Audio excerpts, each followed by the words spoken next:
I'm Dr. Steve Boreham and I run WildReach. Hello and welcome to the WildReach workshop.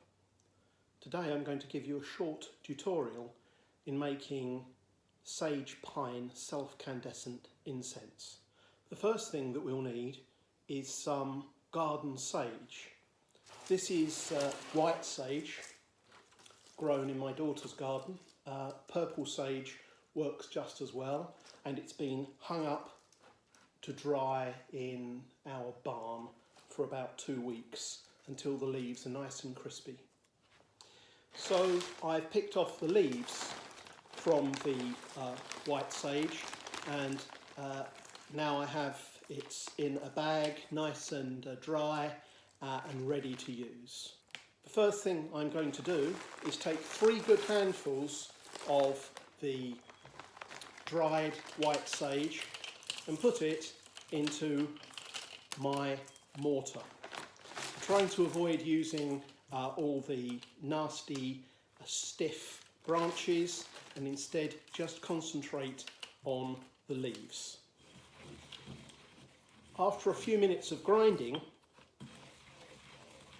the sage breaks down to form something I call sage snow.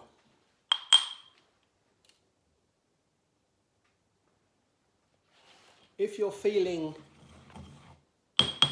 like you want to make your incense nice and fine grained, I suggest you put it through a sieve to get rid of all the really large lumps. Otherwise, it's fine to pick out the biggest ones and just leave them in. Eventually, what you'll have is all the coarse bits caught in the sieve and some lovely fine sage snow caught in the receiving pot. Now what we need is some pine resin. This is pine rosin. You can see that it forms rather large amber coloured crystals.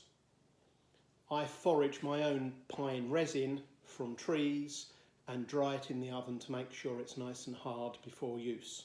If you're feeling adventurous, instead of pine resin, you could try myrrh, frankincense, or maybe copal, all of which are really nice, fragrant resins for this kind of incense. For this incense recipe, you only need about 1/3 the amount of resin to the amount of sage snow. So I'm just going to use these 2 pieces of rosin and grind them up in my pestle and mortar. At first it might seem that the resin won't break down properly and it will look a little like this. However, if you persevere, it will turn into pine resin snow.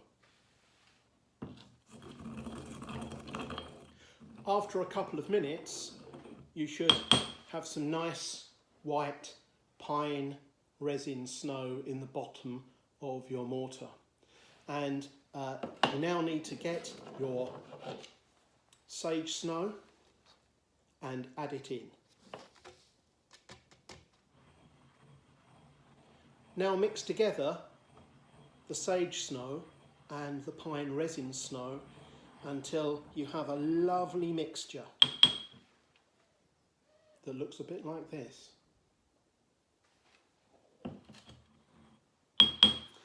Now you need to add some water to the sage snow and pine resin mixture.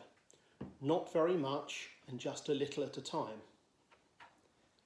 I'm using this lolly stick to stir the mixture up, and at first it will seem as if we can't get a nice paste to form, but you must persevere for a couple of minutes. Don't be tempted to add extra water until you've reached the magic moment about a minute in, when suddenly your mixture has formed a paste.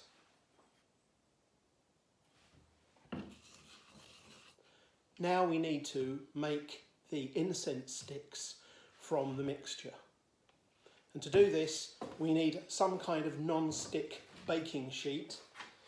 In this case, I've got a piece of Teflon material on a slate, but you could use an old baking sheet from the kitchen. Now we're going to empty our sage and pine mixture out onto our non-stick baking sheet and start working it with our hands. If you want to wear gloves at this point, I understand, that's absolutely fine. And what we're trying to do is work it into several lines about 10 centimetres or so long and perhaps about 2 centimetres wide. When we have the mixture spread out in 4 lines, what we need is some sticks. And we're going to place each stick down the centre of each line. This will hold the incense stick together. Just put it on lightly at first and push it about halfway in to the line of mixture.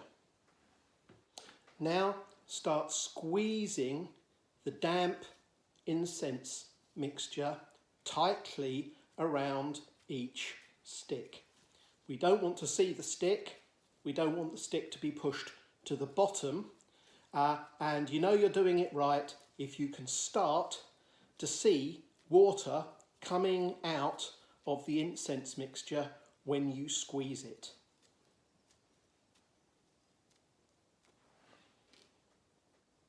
When you've finished squeezing your incense mixture into 4 sticks, you'll have something that looks very much like this. And now it's time to put it into an oven, perhaps 150 degrees C, and it's going to take about an hour or so to dry out all of the water from your mixture. Clearly, if you made your mixture very wet, it's going to take longer, and I have had some success doing this outside in a bushcraft situation over an open fire, but that's a bit tricky. Here we are a couple of hours later, and you can see that the incense sticks have dried and hardened in the oven. So now I'm going to try and peel them off.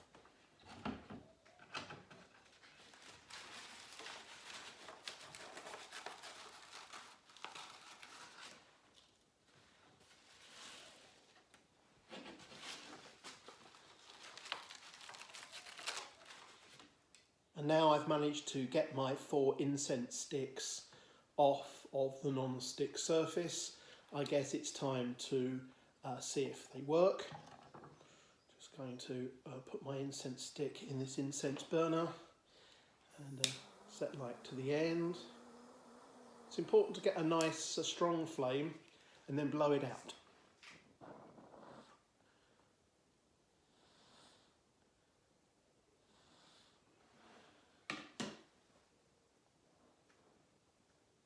And then you get the unmistakable smell of sage and pine resin mixed together. Very powerful, very cleansing.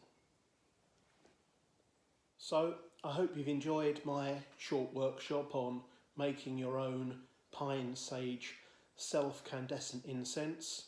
It's a really fun thing to do, especially if you can gather and forage the ingredients yourself. So have a go, let me know how you get on.